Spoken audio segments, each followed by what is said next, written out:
तो आज की इस वीडियो में हम लोग बात करेंगे आर्टिकल्स। आर्टिकल्स से टॉप 12 क्वेश्चंस जो कि बार बार एग्जाम में पूछे गए हैं। तो यह वीडियो एक टेस्ट के रूप में होगा। पहले आप अपना आंसर दीजिएगा, उसके बाद मैं आपको आंसर बताऊंगा। तो चलिए, जैसा कि आर्टिकल्स है आपको बिल्कुल मालूम है, ए एंड द को क्या बोलते हैं? आर्टिकल्स कहते हैं। अब आपकी तैयारी कितनी हुई है इस वीडियो से आपको मालूम चलेगा। तो फर्स्ट क्वेश्चन की तरफ बढ़ते हैं। आपको ऑप्शन में मिलेगा, 4 ऑप्शन मिलेंगे। तो चलिए, तो फर्स्ट क्वेश्चन आपका है कि द गाइड नोज डैश वे। आपके पास 4 ऑप्शन है। ऑप्शन ए में ए है, बी में एन है, सी में द है, डी में नो आर्टिकल। क्या लग रहा है आपको? बढ़िया से सोचिएगा, अच्छे से आंसर दीजिएगा और अपना मार्क्स जरूर कमेंट बॉक्स में जवाब दीजिएगा। क्वेश्चन आप समझ गए? द गाइड नोज डैश वे। अब बताइए सर, आंसर क्या है? क्या आपने सेलेक्ट किया? Option A, B, C, D. चलिए, तो राइट आंसर आपका हो जाएगा ऑप्शन सी। अब देखिए क्यों होगा। द आपको मालूम है डेफिनेट आर्टिकल होता है। द गाइड नोज यानी कि गाइड जानता है। क्या जानता है भैया? रास्ता को जानता है। तो निश्चित हुआ, इसलिए राइट आंसर आपका हो जाएगा ऑप्शन सी। चलिए, दूसरे क्वेश्चन की तरफ बढ़ते हैं। Copper is dash useful metal. Option A, B, an, C, the, D article. No article है ऑप्शन डी में। तो चलिए, क्या आंसर होगा बताइएगा आप। जी हाँ, तो सेकंड का आंसर आपने दे दिया होगा, तो सेकंड का आंसर हो जाएगा ऑप्शन ए। अब यहाँ पर देखिएगा, बहुत बच्चे ये करते हैं ना कि ए, ई, आई, ओ, यू देखेंगे और एन फिल कर देंगे, जो कि बिल्कुल ही गलत है आपका। तो यहाँ पे आप हमेशा ना प्रोनाउंसिएशन पर ध्यान दीजिएगा। तो यूजफुल, देखिए यूजफुल आपका हो रहा है, यानी कि सर कॉन्सोनेंट व्यंजन वर्ण से हो रहा है। तो राइट आंसर आपका हो जाएगा option A, copper is a useful metal. चलिए, बहुत बढ़िया। तीसरे क्वेश्चन की तरफ बढ़ते हैं। बेहद ही खतरनाक kind of dash dress. Option A में ए, बी में एन, सी में द, डी में नो आर्टिकल। थोड़ा संभल के आंसर दीजिएगा।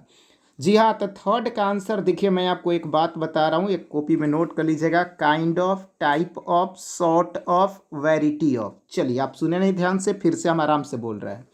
काइंड ऑफ तो लिखा ही है, type of, T Y P E of, sort of, S O R T of, variety of, rank of. तो इन सब के बाद आर्टिकल ए एन का यूज नहीं होता है, यानी कि सर जब नहीं होता है तो नो आर्टिकल। तो थर्ड का आंसर हो जाएगा ऑप्शन डी।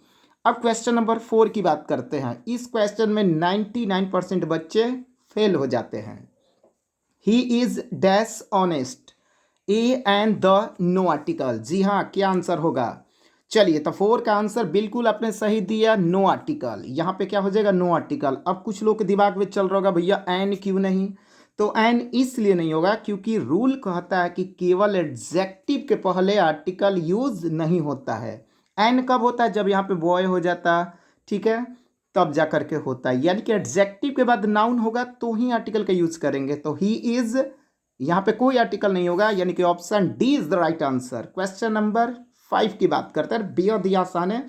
चलिए, आर्टिकल का टॉपिक है India is dash home of the tiger, a and the no article. बताइए 5 का आंसर क्या होगा? जी हाँ, देखिए सर, जब India is dash home of the tiger है तो राइट आंसर हो जाएगा ऑप्शन सी। देखिए, क्वेश्चन को बिना पढ़े सर आप आंसर बिल्कुल नहीं दीजिएगा, आराम से दीजिएगा, अच्छे से दीजिएगा, संभल के। He is now dash old man, a and the no article. ई के क्वेश्चन प्रीवियस पेपर का है, बढ़िया से एग्जाम दीजिएगा और ये टेस्ट एक एग्जाम की तरह ही आपका है। तो बताइए 6 का आंसर क्या होगा? तो 6 का आंसर हो जाएगा ऑप्शन बी, क्योंकि यहाँ पे प्रोनाउंसिएशन क्या हो रहा है? ओल्ड, यानी कि क्या आया? वॉवेल। तो उसका उच्चारण से आंसर हो जाएगा ऑप्शन बी। चलिए, बहुत बढ़िया। क्वेश्चन नंबर 7 का प्रोनाउंसिएशन हम नहीं करेंगे सर, आप पहले ए या एन क्या होगा ये आप आंसर बताइए। चलिए, आपको हम 3 सेकंड का समय दिए, तो 7 का आंसर हो जाएगा। बहुत बच्चे आंसर इसका गलत करेंगे, तो 7 का राइट आंसर आपका हो जाएगा ऑप्शन ए। अब इसका प्रोनाउंसिएशन कैसे करेंगे? देखिए, ईयर, देखिएगा यहाँ पे ध्यान दीजिएगा, यानी कि क्या हो गया? ये व्यंजन वर्ण हो गया। तो राइट आंसर आपका हो जाएगा ऑप्शन ए। क्वेश्चन नंबर 8 की बात करते हैं, इनोसेंट। चलिए a and the no article, तो राइट आंसर आपका हो जाएगा। अभी मैंने आपको बताया था कि केवल एडजेक्टिव के पहले नो आर्टिकल होता है, तो राइट आंसर आपका क्या हो जाएगा, ऑप्शन सी। क्वेश्चन नंबर 9 की बात करते हैं। Mister Bush is dash European, a या एन, बताइए 9 का आंसर क्या होगा। तो देखिए यहाँ पे यूरोपियन, ध्यान दीजिएगा, यूरोपियन यानी कि व्यंजन वर्ण, तो राइट आंसर आपका हो जाएगा ऑप्शन ए। कोई भी आप एग्जाम की तैयारी कर रहे हैं या बेहद ही काम आने वाला है आपको। तो चलिए क्वेश्चन नंबर 10 की तरफ बढ़ते हैं। तो क्वेश्चन नंबर 10 क्या कह रहा है, देखिएगा भैया बढ़िया से जरा। Dash Ganges falls into dash bay of Bengal, option सुनिएगा। ए द, दो ऑप्शन है तो दो आपका हो जाएगा द या ए, क्या होगा 10 का आंसर। जी हाँ, बिल्कुल राइट आंसर आपका 10 का आंसर हो जाएगा option B is the right answer, यानी कि यहाँ भी द और यहाँ भी द। क्वेश्चन नंबर 11 की बात करते हैं।